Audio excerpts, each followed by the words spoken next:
10 years ago, my family cast me out, branding me the ugly duckling, unworthy of their polished world. They thought I'd vanish, a forgotten shadow of their perfection. But tonight, standing outside the Westbrook Country Club, I'm no longer that broken girl they discarded. My heart pounds, not with fear, but with the weight of a truth they never saw coming. My sister Victoria's wedding is their stage, a glittering showcase of wealth and status. They don't know I'm here or who I've become. They won't recognize the woman in the emerald gown, the one they once mocked for her acne, her braces, her dreams that didn't fit their mold. I was 18 when they told me I wasn't worth investing in. My father's words cut deepest. Presentation matters, Katherine. You don't have what it takes.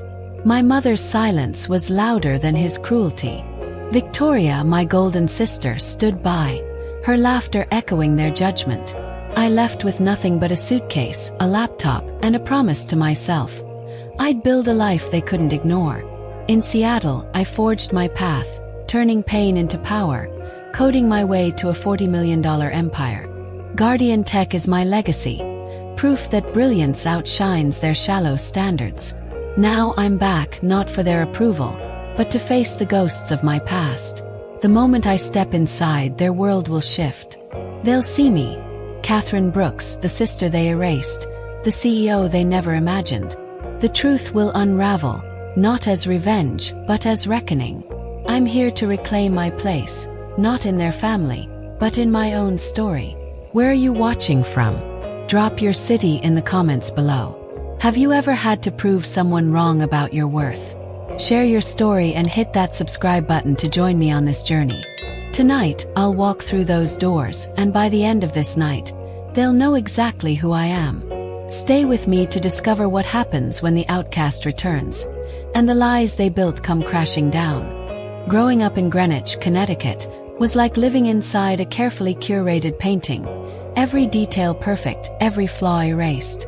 Our colonial home, with its manicured lawn and white picket fence, wasn't just a house. It was a statement. My parents, Evelyn and Charles Brooks, built their lives around appearances.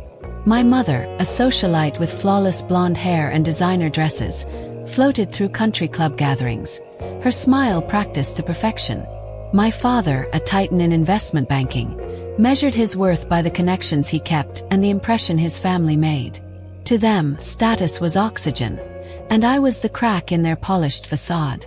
I was Katherine Brooks, the second daughter, always trailing in the shadow of my older sister Victoria. She was their masterpiece, tall, slender, with bright blue eyes and hair that caught the light like spun gold. Victoria was homecoming queen, straight-A student, tennis team captain. When she entered a room, heads turned, and my parents beamed with pride. "Look at Victoria," they'd say, as if her existence was a gift to the world. I, on the other hand, was their disappointment.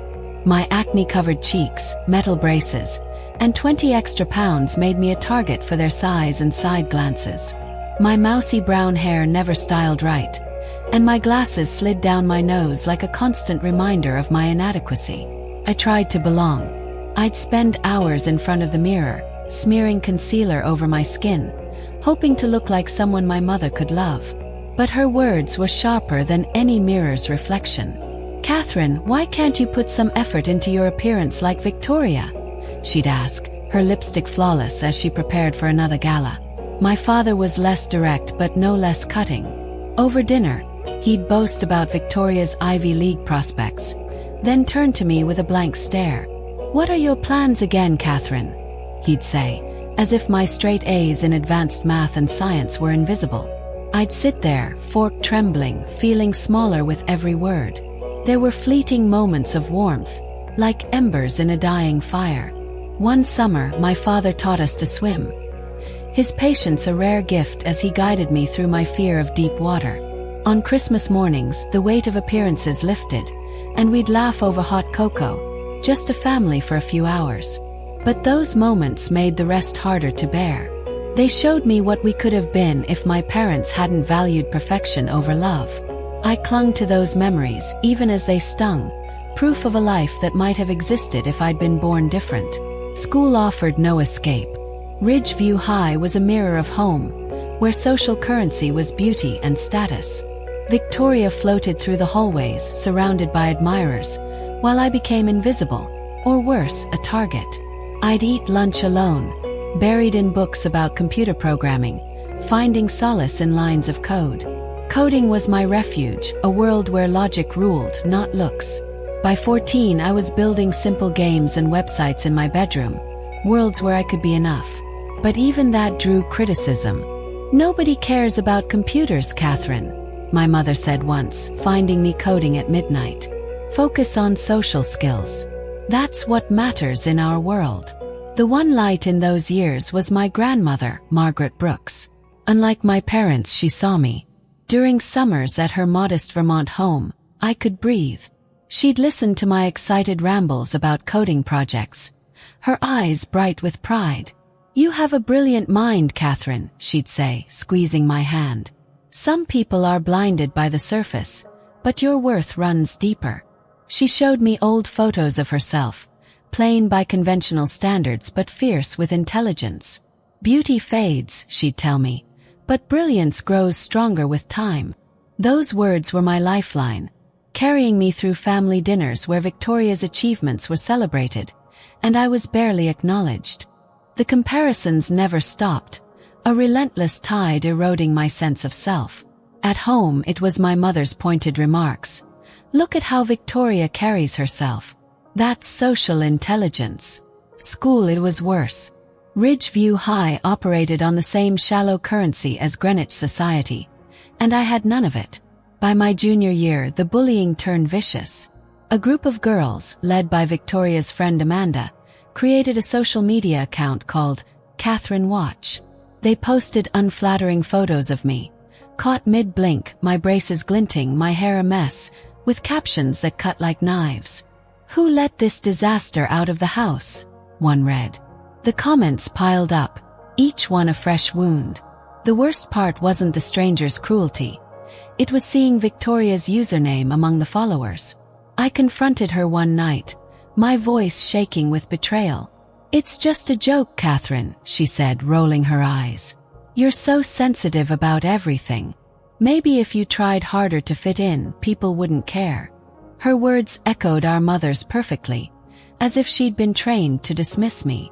I wondered if she even saw me as her sister anymore, or just a burden she had to endure. That moment crystallized my isolation. I wasn't just invisible. I was a problem to be mocked. I poured myself into coding, building intricate programs in the quiet of my room while Victoria hosted sleepovers downstairs. Each line of code was a rebellion, a way to prove I was more than their pitying glances. But the rejection at home grew sharper. My mother would interrupt my coding sessions, her voice dripping with disdain. "Catherine, you're wasting your life on that computer. Learn from your sister. She knows how to shine." My father's silence was just as heavy. He'd glance at my laptop, then at me, as if my passion was a puzzle he couldn't solve. Their disapproval wasn't just about my appearance. It was about who I was at my core. The pinnacle of their cruelty came at Victoria's graduation party. My parents transformed our backyard into a spectacle.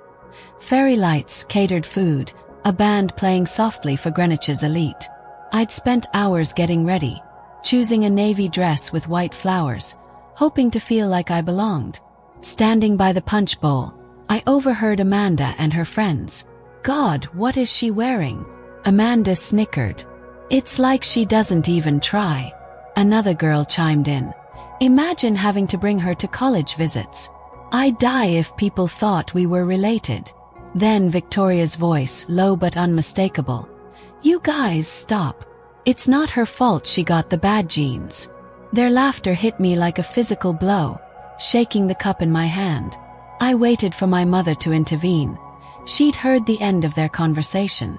Instead, she smiled tightly and said, "Victoria, sweetheart, the Andersons are here. Come say hello." Not a word in my defense, not even a glance in my direction. I fled to my room, tears burning my eyes, and cried until I couldn't breathe. That night, I saw the truth. I would never be enough for them as I was. Their world demanded perfection, and I was the flaw they couldn't erase. I threw myself into academics with a ferocity born of desperation.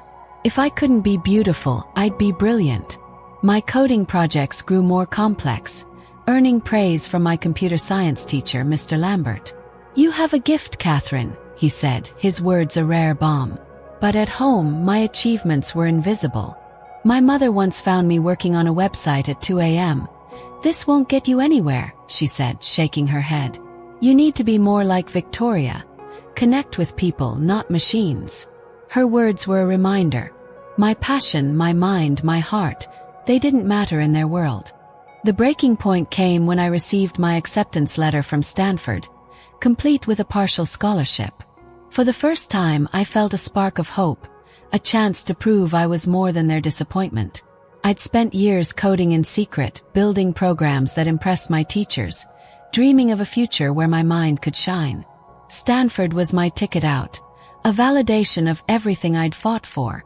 I brought the letter to dinner, my hands trembling with nervous excitement. "Stanford has the best computer science program in the country," I said, voice cracking.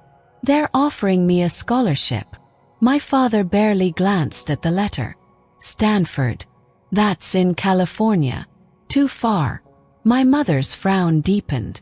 "A partial scholarship means we'd still have to pay a fortune," Katherine pushed back, desperate. "It's an investment in my future. I've worked so hard for this."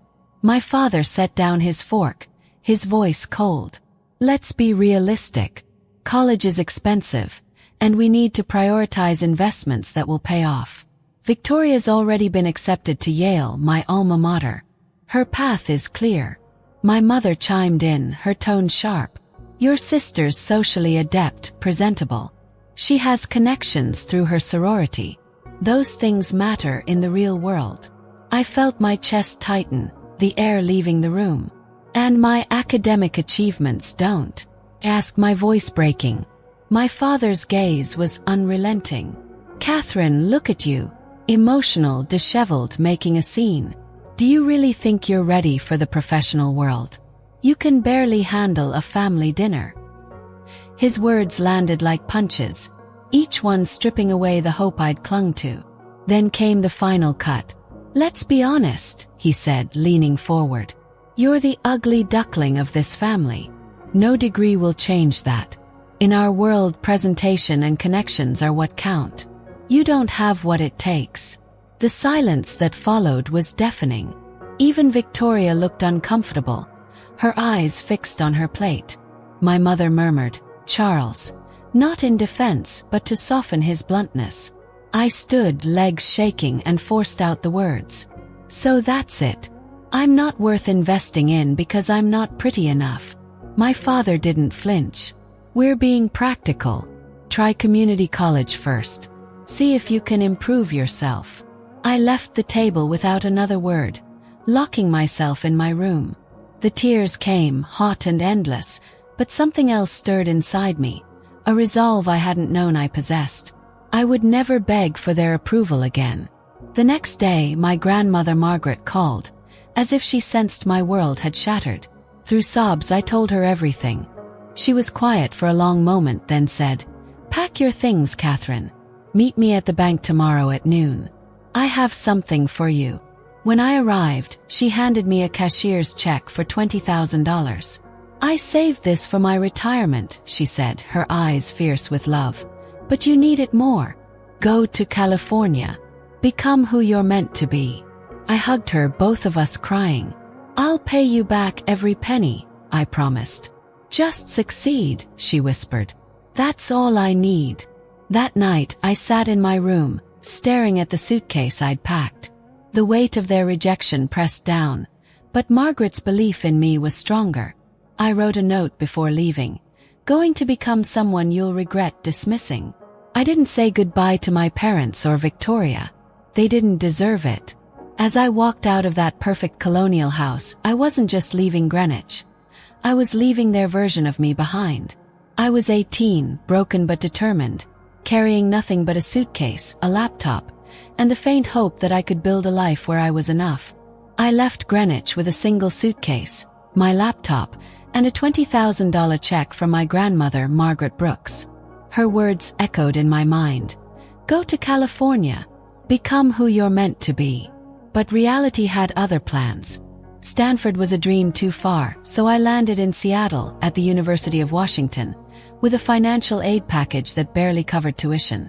The city greeted me with endless drizzle, a fitting backdrop for the uncertainty that clung to me like damp clothes. I was 18, alone, and carrying the weight of my family's rejection. My father's voice still haunted me. You're the ugly duckling, Katherine. You don't have what it takes. Some nights I wondered if he was right. My new home was a cramped studio, shared with two strangers in a building that smelled of mildew and laundry. The walls were paper-thin, letting in the city's hum, sirens, arguments, the occasional laugh. I'd lie on a thin mattress, staring at the ceiling, calculating how to stretch my money. Tuition was due, rent was relentless, and food was a luxury I often skipped. I worked mornings at a coffee shop, pouring lattes for tech workers who never looked me in the eye. Evenings, I waited tables at a diner, my feet aching as I smiled through rude customers. Weekends were for data entry, my fingers numb from endless spreadsheets. Sleep became a distant memory, something I stole in fragments between shifts and classes. Seattle was nothing like Greenwich. There were no manicured lawns, no air-kissed greetings, no pressure to be perfect. But freedom came with a price. The loneliness was bone-deep, a constant ache that no amount of work could numb. I'd walk home in the rain, my sneakers soaked, wondering if I'd made a mistake. Had I been foolish to think I could outrun my family's judgment? The mirror in our shared bathroom showed the same girl they dismissed. Acne scars, tired eyes, hair that never behaved. I'd stare at her, searching for the person Margaret believed in, but she felt so far away. Computer science classes were my lifeline. In lecture halls, I lost myself in algorithms and logic, worlds where my appearance didn't matter. My professors didn't care about my braces or my baggy clothes. They cared about my code. I'd stay late in the computer lab, the glow of the screen my only company, building programs that felt like pieces of myself. Coding was where I could breathe, where I could create something valuable, something mine. But even there, doubt crept in. I'd overhear classmates discuss internships at big tech firms, their confidence a language I didn't speak. Could I ever belong in their world? Money was a constant shadow. A month in, I got a call from the bursar's office. My partial tuition payment was overdue, and I was $1,000 short. I sat at our rickety kitchen table, scribbling numbers, trying to make the impossible add up. My stomach growled, but I ignored it, too focused on survival. I'd barely eaten all week, living on vending machine snacks and sheer stubbornness. The weight of it all pressed down. My family's rejection, Margaret's sacrifice, my own fragile hope. I wanted to call my grandmother, to hear her voice tell me I was enough, but I couldn't bear the thought of disappointing her. So I kept going, one exhausted step at a time. Seattle's rain became my rhythm, washing away the girl who'd begged for her family's love. I wasn't sure who I was becoming, but I knew I couldn't go back. Margaret's check was more than money. It was her belief in me, a debt I vowed to repay with success. Every late night, every missed meal, every line of code was for her, and for the part of me that refused to break. I didn't know it then, but those grueling months were forging something unbreakable, a foundation for the woman I'd become. In that tiny Seattle studio, I found my first allies, not by choice but by chance. My roommates, Lila, a biochemistry major, and Jade, an art student, were strangers who became my anchors. They saw me at my lowest, curled up on my mattress, eyes red from crying over yet another bill I couldn't pay. One night, Lila pushed a plate of her homemade dumplings toward me.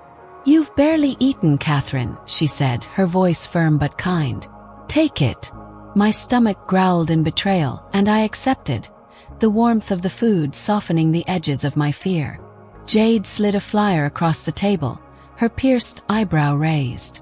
"This coding competition has a $2,000 prize. Your weird robot programs are good. You should enter." I almost didn't. My mother's voice whispered that I'd embarrass myself, that I didn't belong among real programmers. But desperation was louder than doubt. The competition challenged us to create an algorithm for optimizing urban traffic flow. I worked on it for 72 hours straight, fueled by vending machine coffee and a fire I didn't know I had.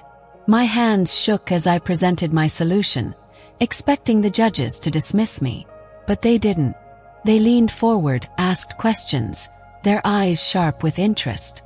For the first time, someone saw my mind, not my flaws. I didn't win first place, but third came with $1,000, and something far more valuable, validation. That win changed everything. The prize covered my tuition gap, but the real gift was belief. Professor Elaine Carter, one of the judges, approached me after. "Your solution showed remarkable insight, Katherine," she said, her gray eyes steady. "Are you planning to specialize in algorithm development?" I was stunned. No one had ever asked about my future like it mattered. Elaine became my mentor, guiding me through the labyrinth of tech. She recommended me for research assistantships, introduced me to her contacts in Seattle's tech scene. Under her wing, I began to see myself through her eyes. A coder with potential, not a reject from Greenwich. Lila and Jade became more than roommates. They were my first true friends. Lila, with her no-nonsense pragmatism, would drag me to study sessions, refusing to let me hide. "You're not invisible here, Katherine," she said one night, when I confessed I felt like a fraud. Jade, with her chaotic creativity, saw beauty in my quirks. One day, she insisted on cutting my hair, transforming my unruly mane into a sleek bob. "You were hiding behind all that hair," she said, spinning me toward the mirror. I barely recognized myself, not because I was suddenly beautiful, but because I saw a spark of confidence I'd never known. My social circle grew slowly, like roots finding soil. In a study group, I met Miles and Zoe, fellow computer science majors who didn't care about my past or my looks. They valued my ideas, my logic, my ability to debug code at 3 a.m. "You think differently, Katherine," Miles said once as we tackled a brutal assignment. "Your brain finds pathways the rest of us miss." Their acceptance was a quiet revolution, reshaping how I saw myself. For the first time, I wasn't the ugly duckling or Victoria's inferior sister. I was Katherine, the coding whiz, a person with something to offer. The tech world wasn't perfect. I faced skepticism in classes, where male classmates assumed I was less capable. But I channeled my grandmother's resilience, letting my work speak louder than their doubts. Elaine taught me to document everything, to build flawless solutions that couldn't be ignored. By the end of my freshman year, I landed a summer internship at a small security software company. The pay was modest, but the experience was gold. I was finally in a place where my mind mattered more than my mirror. Seattle was becoming home, not just a refuge, but a place where I could grow into someone new. By my junior year, I was no longer the scared girl who fled Greenwich. Seattle had reshaped me. Walking everywhere toned my body, stress eased my acne, and Jade's haircut gave me a quiet confidence. But the real change was inside. I was finding my place in the tech world, building a life where I belonged. Then I met Daniel Reed at a hackathon, a marathon of coding and caffeine. He was tall, with kind brown eyes and a laugh that warmed the room. When we were paired up, I braced for the usual dismissal, but Daniel was different. He listened to my ideas, challenged them thoughtfully, and celebrated when our project won second place.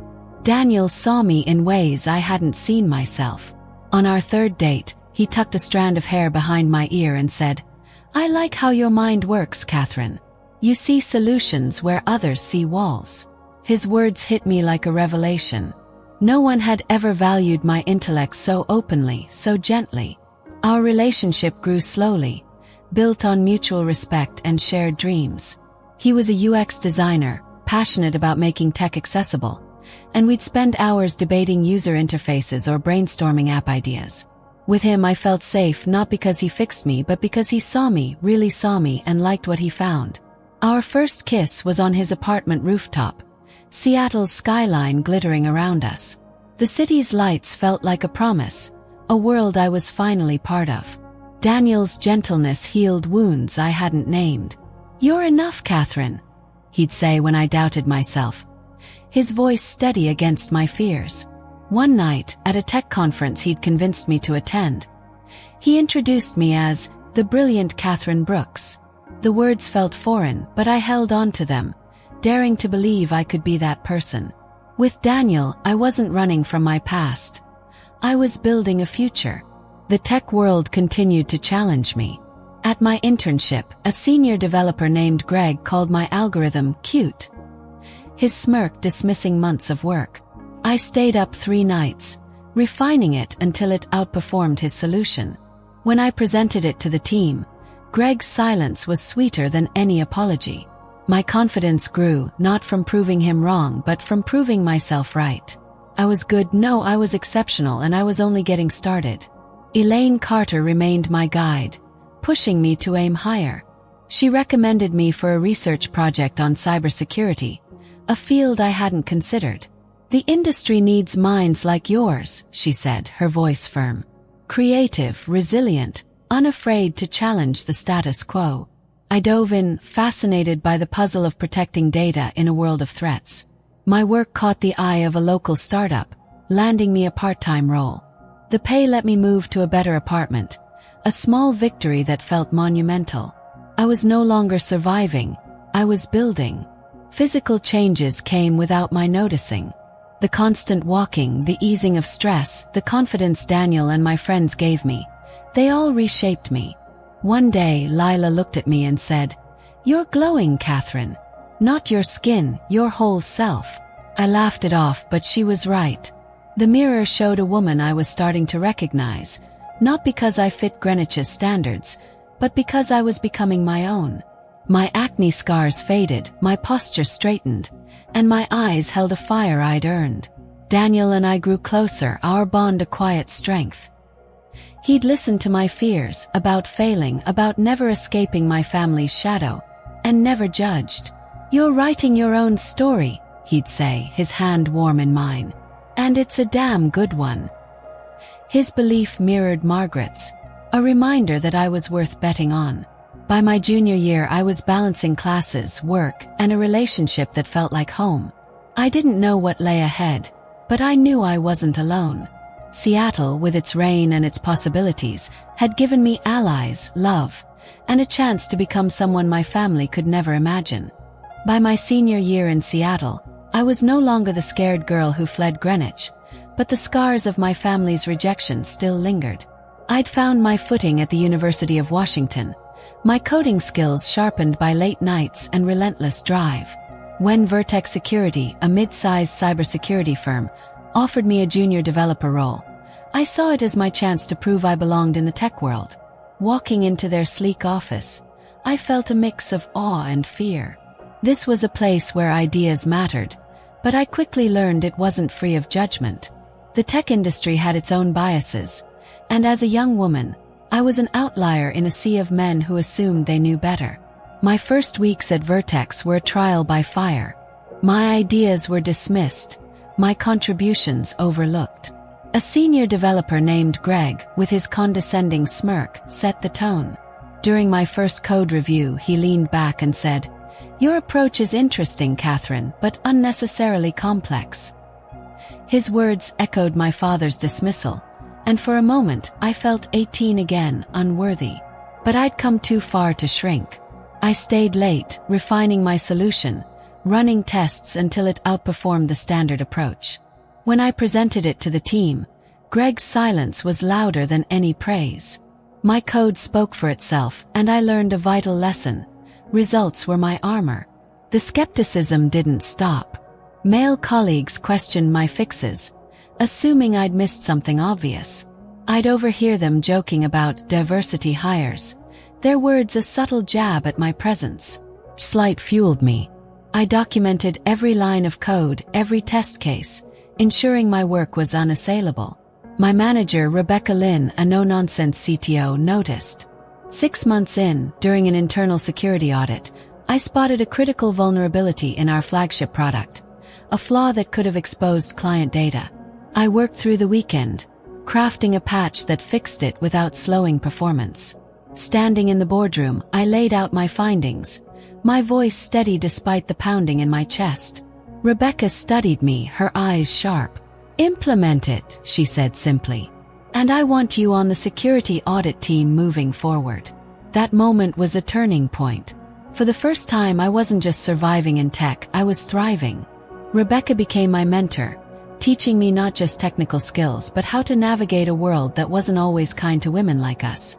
"You'll face resistance," she told me over coffee one morning. "Some because you're young, some because you're a woman. Your job isn't to make them comfortable. It's to be so good they can't ignore you." Her words became my mantra, a shield against the doubts that still crept in. My role grew, and so did my reputation. I led projects, optimized systems, and earned respect from colleagues who'd once dismissed me.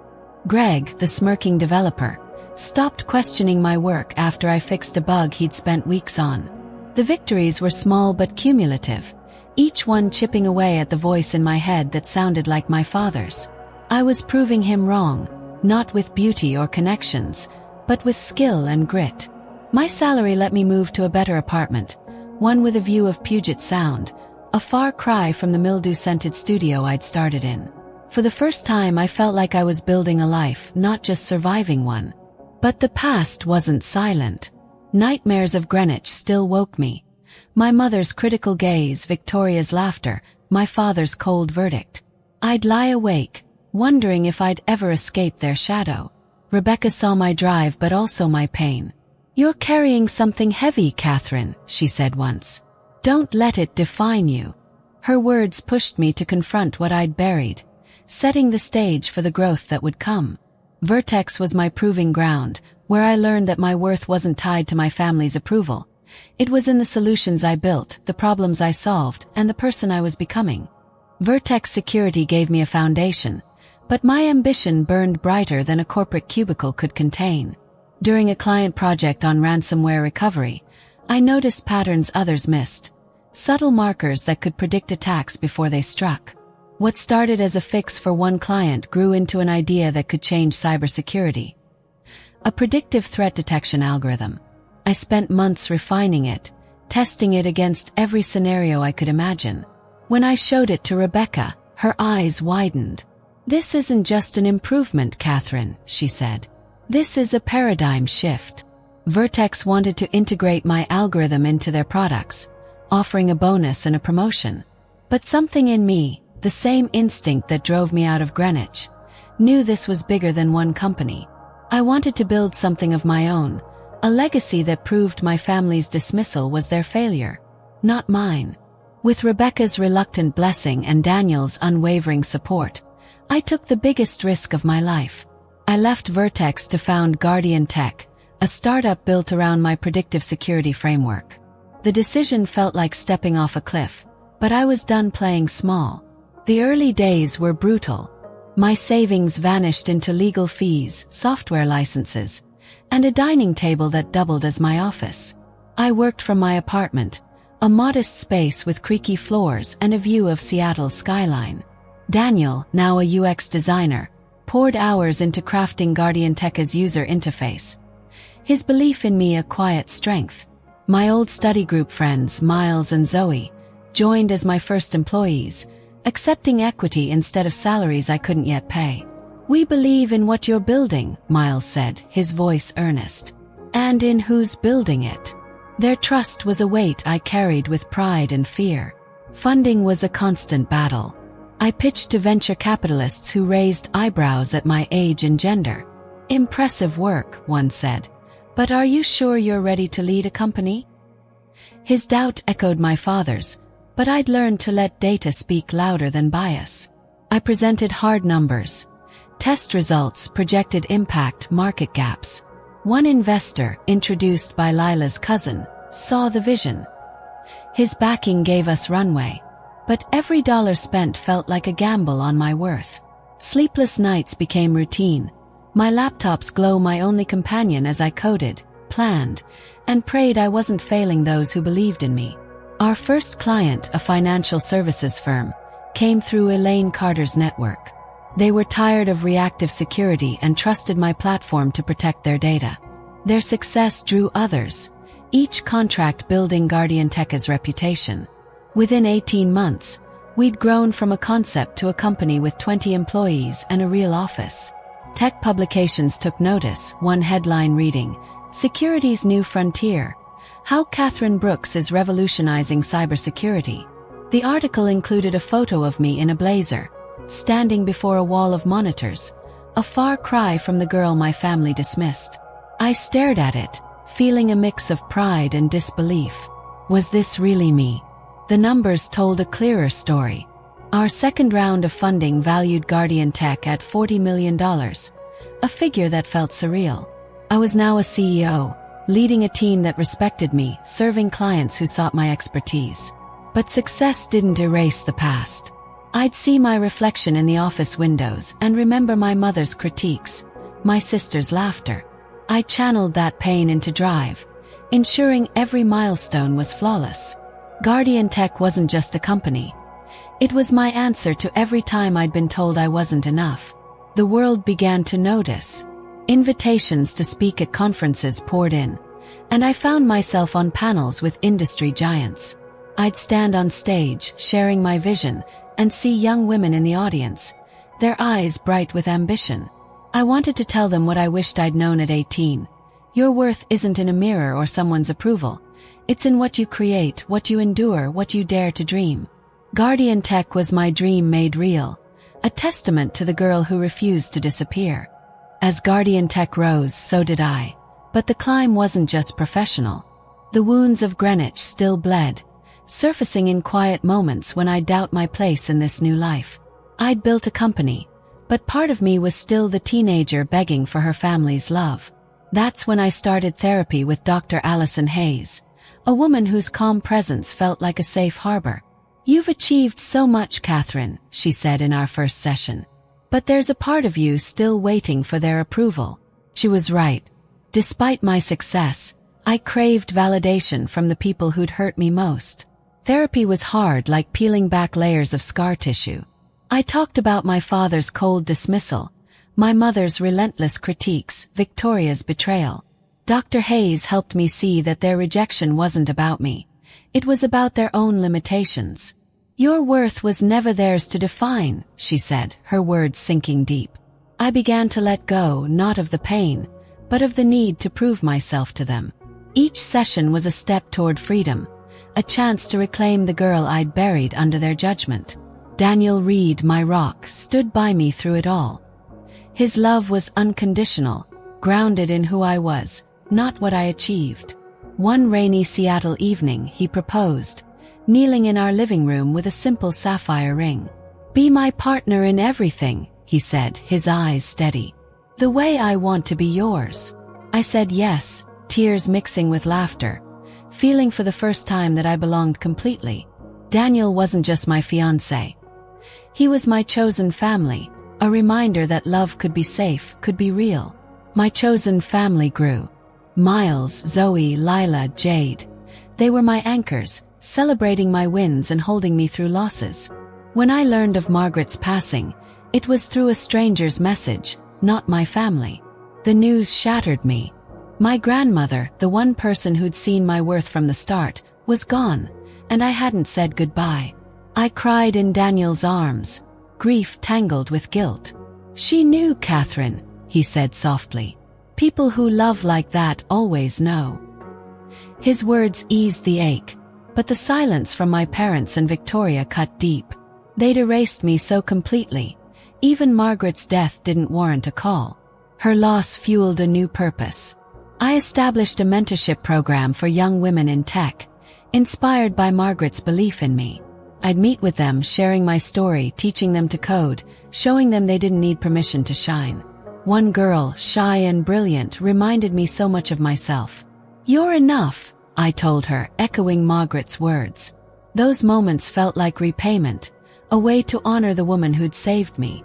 I vowed to extend her lifeline to others, to be the mentor I'd needed at 18. My physical transformation mirrored the inner one. The stress that once marred my skin had eased, replaced by a quiet confidence. I stood taller, spoke with authority, carried myself like someone who'd earned her place. Lila noticed it first. "You're not just surviving anymore, Katherine," she said. "You're living." She was right. I'd built a life filled with purpose. GuardianTech, Daniel, my friends, my ments. Yet, a part of me still wrestled with the past, wondering if I'd ever find closure with the family who'd cast me out. Dr. Hayes helped me see the truth I'd avoided. My worth had never depended on their approval. It was in the nights I'd coded through tears, the risks I'd taken, the lives I was touching. I was enough, not because of my success, but because I'd chosen to believe in myself when no one else did. That realization was my true rising, a quiet triumph that set the stage for the confrontation to come. I didn't know it then, but my return to Greenwich was looming, a chance to face my past not as a victim, but as the woman I'd fought to become. 10 years had passed since I left Greenwich, a lifetime woven from pain, grit, and triumph. I'd built GuardianTech, a $40 million cybersecurity empire, and a life in Seattle that felt like home. Yet, when Victoria's wedding invitation arrived, it stirred something I thought I'd buried. The heavy cardstock, embossed with gold, carried no apology, no acknowledgement of the decade's silence. Just my name, Katherine Brooks, and the date as if I were an afterthought.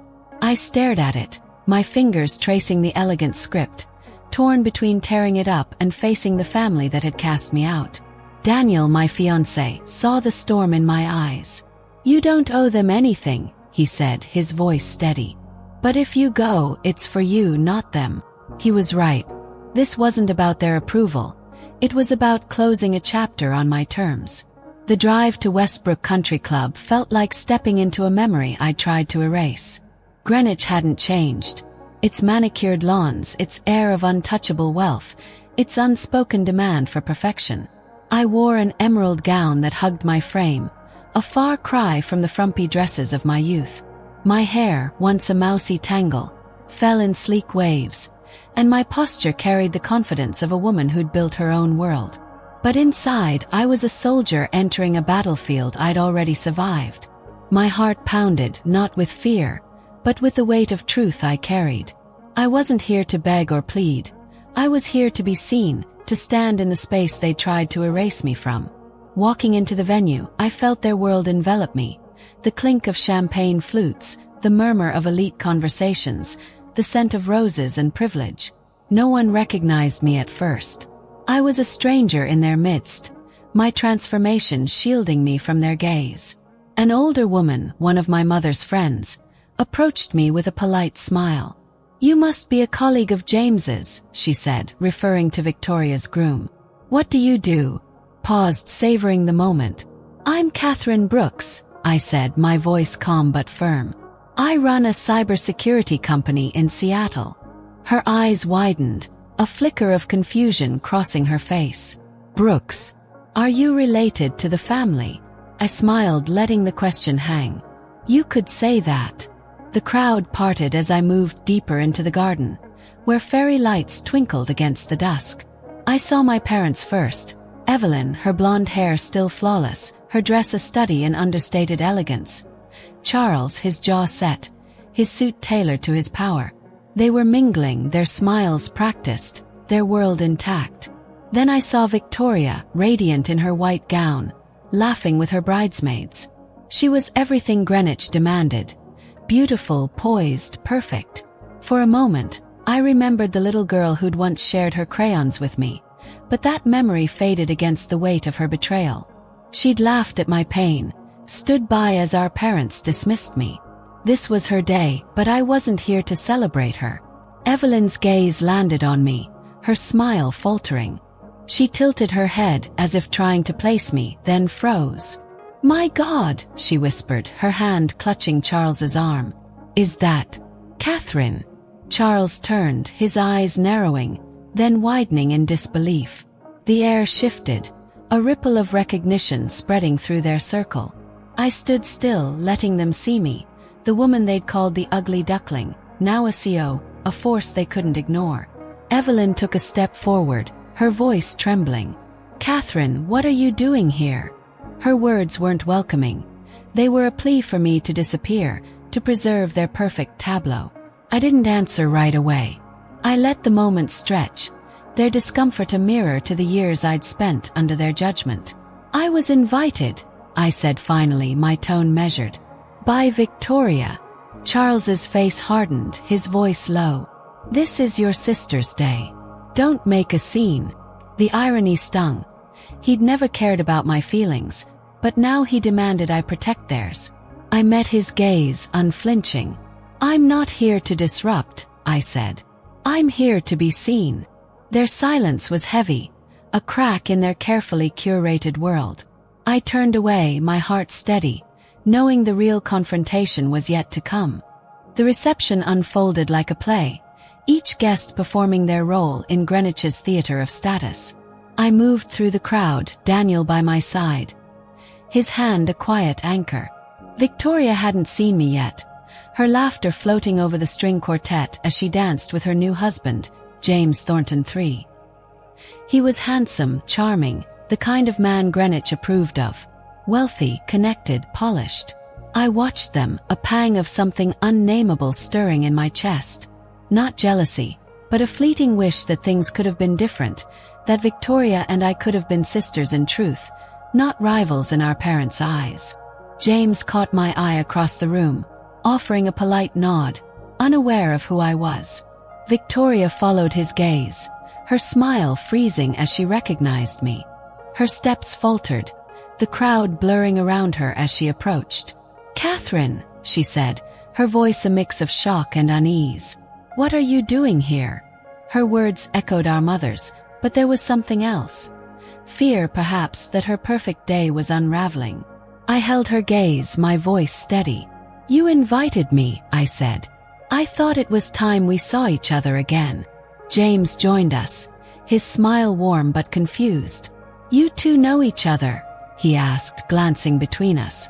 Victoria hesitated, her composure slipping. "She's an old friend," she said, the lie thin and brittle. I could have let it pass, could have spared her in front of her new husband, but the truth demanded its moment. "I'm her sister," I said, my words clear and deliberate. James's smile faded, his brow furrowing. "Sister. I thought you were an only child, Victoria." The air grew heavy, the weight of her deception hanging between us. Victoria's eyes darted to me, pleading, but I wasn't here to protect her facade. "You told him you were an only child?" I asked, my voice soft but unyielding. "Did you erase me completely?" Her silence was answer enough. James looked at her, his confusion deepening. "What's going on, Victoria?" he asked, his tone sharpening. She stammered, her charm failing her. "It's complicated, James. I didn't want to. Katherine left years ago." I stepped forward, my voice calm but piercing. "I didn't leave. I was pushed out. By you, by our parents. You called me the ugly duckling, laughed at my pain, stood by while they told me I wasn't worth investing in." The crowd around us quieted, sensing the tension. Evelyn appeared, her face pale, her voice urgent. "Katherine, please, this isn't the place." I turned to her, my resolve unbroken. "Then where is Mother? When was I ever allowed to speak my truth?" Charles joined her, his jaw tight. "Enough," he said, his voice a command. "You're upsetting your sister on her wedding day." I almost laughed at the absurdity. 10 years of silence, and they still demanded I prioritize their comfort. Daniel stepped closer, his presence a quiet strength, but I didn't need him to speak for me. I was ready. We moved to the library, a private space away from prying eyes. The room smelled of old books and polished wood, a fitting stage for our reckoning. Victoria's face was flushed, her composure gone. "Why are you doing this?" she demanded, her voice breaking. "You had to make this about you, didn't you?" Her accusation stung, but I stood firm. "I didn't come to ruin your day," I said. "I came for closure, for the truth.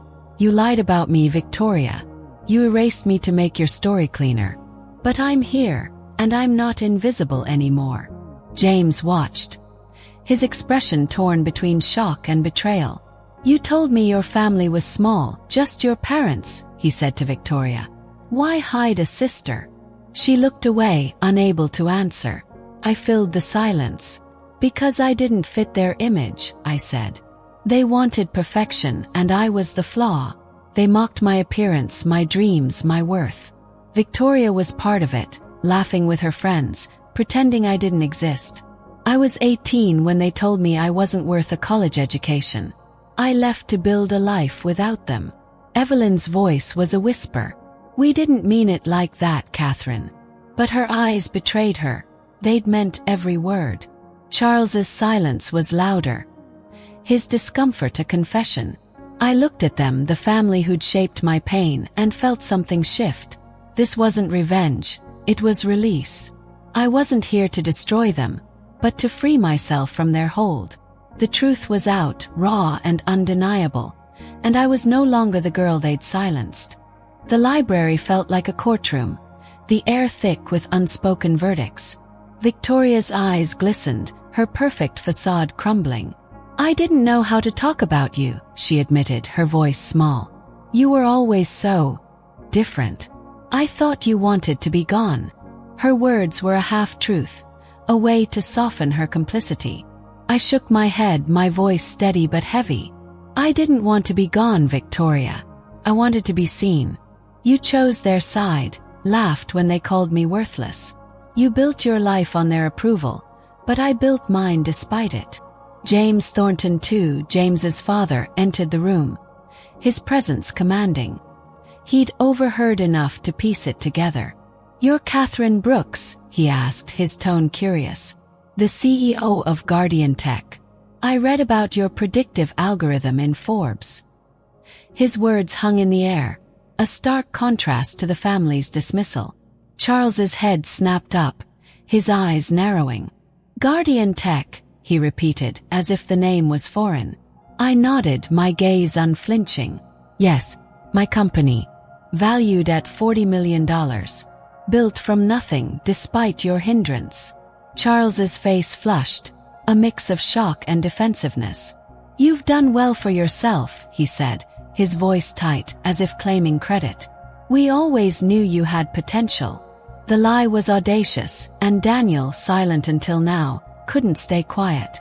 Potential you refused to invest in, he said, his tone sharp.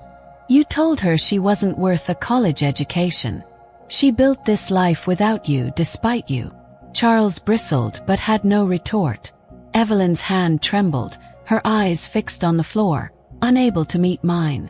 I turned to Victoria, her tears now falling freely. You accused me of making this about me, I said. But this was always about truth.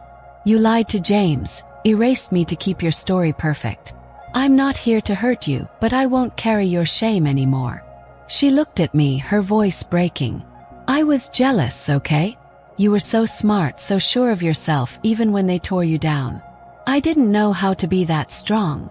Her confession stunned me, a glimpse of the sister I'd lost to their world. But it didn't erase the years of pain. James spoke, his voice quiet but firm. I wish I'd known, Victoria. I admire what you've built, Katherine. It takes strength to overcome that kind of rejection. His words were a balm, an acknowledgement from someone who saw me clearly. I nodded, my throat tight. Thank you, James. It wasn't your burden to carry. Evelyn reached out, her voice desperate. Katherine, let's talk privately. We can fix this. But I stepped back, my resolve unbroken. There's nothing to fix, I said. My worth was always there. You just couldn't see it. I'm not here to beg for your love. I found it elsewhere, in people who value me for who I am. I looked at each of them.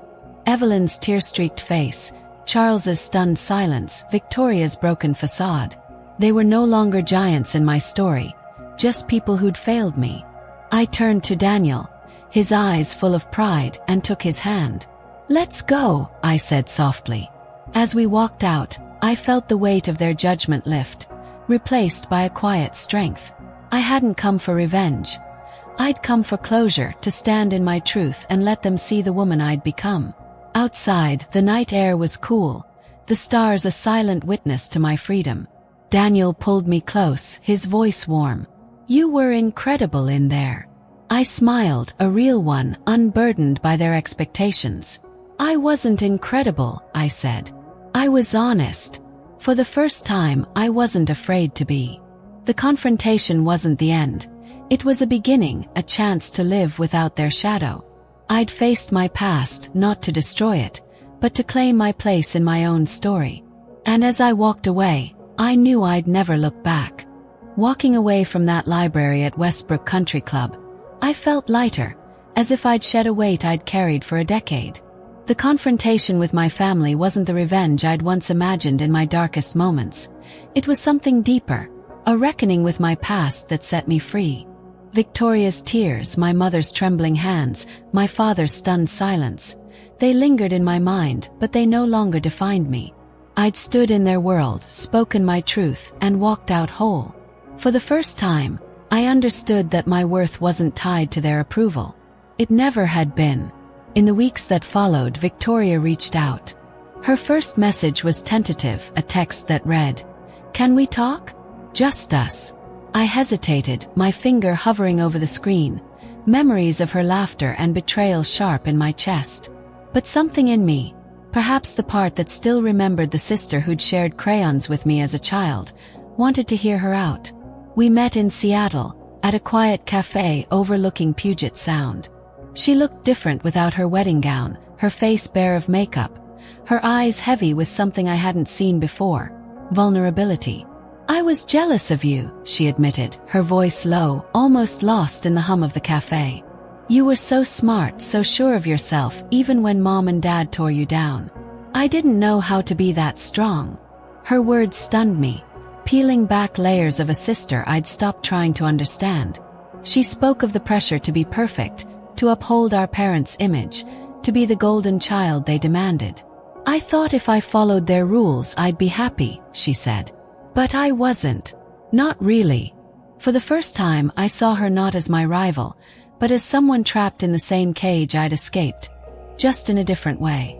We talked for hours, our words raw and halting. She apologized not just for the wedding lie, but for the years of complicity, for the moment she'd chosen their approval over me. "I didn't know how to stand up to them," she said, her eyes glistening. "I'm trying to learn now." Her honesty cracked something open in me, a willingness to rebuild, not the sisterhood we'd lost, but something new, grounded in truth. I didn't forgive her fully, not yet, but I saw a path forward, one where we could be sisters again if we both chose it. My parents were another story. Evelyn called a month later, her voice strained, asking to meet. I agreed, but on my terms, in Seattle at a neutral space. They flew in, looking out of place in the city's casual buzz. My mother's smile was fragile, my father's posture stiff. They tried to rewrite history, claiming they'd always believed in me, that their words had been tough love. Charles said, "We're proud of what you've achieved, Katherine.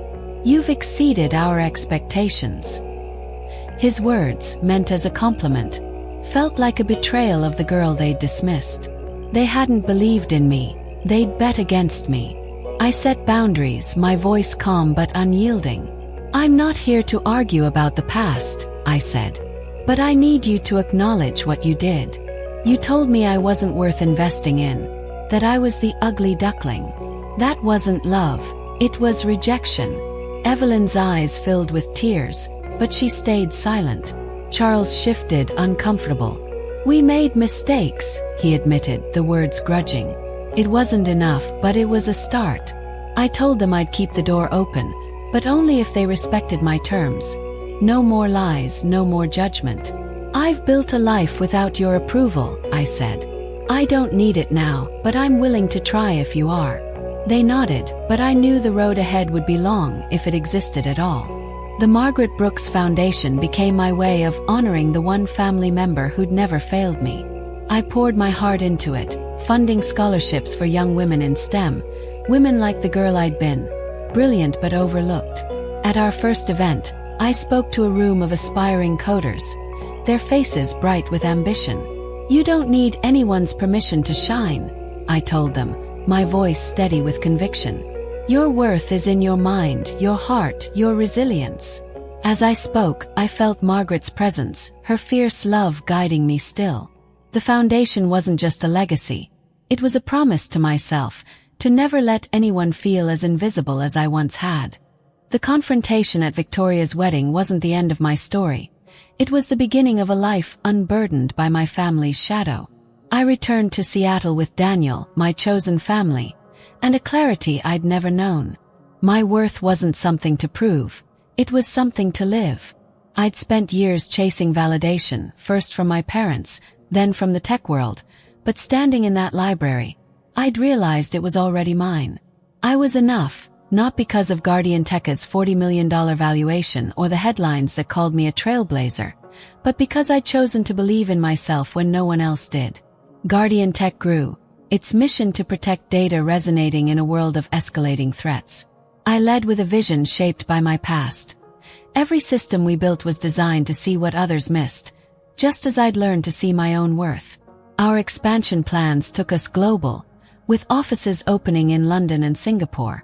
I'd stand in our Seattle headquarters watching my team, Miles, Zoe, and new faces who shared our drive, and feel a quiet pride. This wasn't just a company. It was a testament to what resilience could build. Every milestone, every client who trusted us, was a reminder of the girl who'd coded through tears, refusing to break. Mentoring became my passion, a way to repay Margaret's faith in me. At the foundation, I worked with young women whose stories echoed mine. Doubtful, determined, daring to dream. One, a 17-year-old named Aisha, reminded me so much of myself.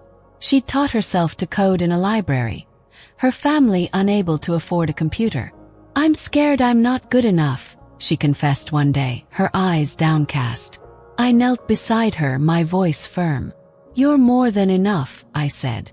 "The world will try to tell you otherwise, but your strength is in what you create, what you endure." Watching her debug her first program, her face lighting up with pride, I felt Margaret's legacy come alive. These women were my purpose, my way of ensuring no one felt as invisible as I once had. Daniel and I planned our future, our love a foundation stronger than any company.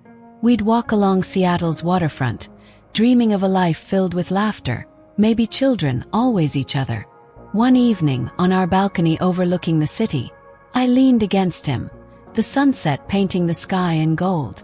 "I spent so long chasing their approval," I said, my voice soft, only to realize I'd already won by choosing myself.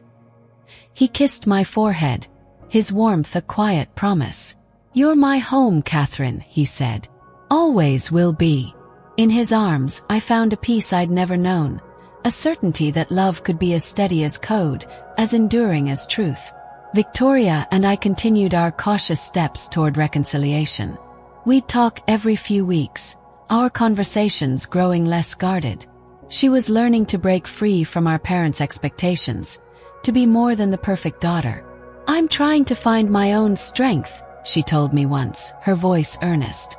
I believed her not because I owed her trust but because I saw her trying. Our sisterhood was fragile, a work in progress, but it was ours to build, free from the cage of Greenwich. My parents remained distant, their efforts at connection tentative. I kept my boundaries firm, open to a future where they might truly see me, but no longer waiting for it. I'd found my family in Daniel, Miles, Zoe, Lila, Jade, and the women I mentored. They were my chosen ones, the ones who saw my heart, my mind, my worth. At the Foundation's annual gala, I gave a speech that felt like a vow. "Success isn't about proving others wrong," I said, my voice carrying across the room. "It's about honoring your authentic self, about building a life where you're enough, just as you are." As I spoke, I thought of the girl who'd left Greenwich with a suitcase and a dream, the one who'd coded through pain, who'd risen despite every rejection. She was still in me, but now she stood taller, her wounds scars of strength. I looked out at the audience, at Aisha's bright eyes, at Daniel's proud smile, and knew I'd found my place. This was my new beginning. Not a revenge, but a reclamation, a life built on truth, love, and the unshakable belief that I was, and always had been, enough. Have you redefined family or fought for your worth? Share your story in the comments below. and subscribe to join our community of resilient souls. This isn't the end.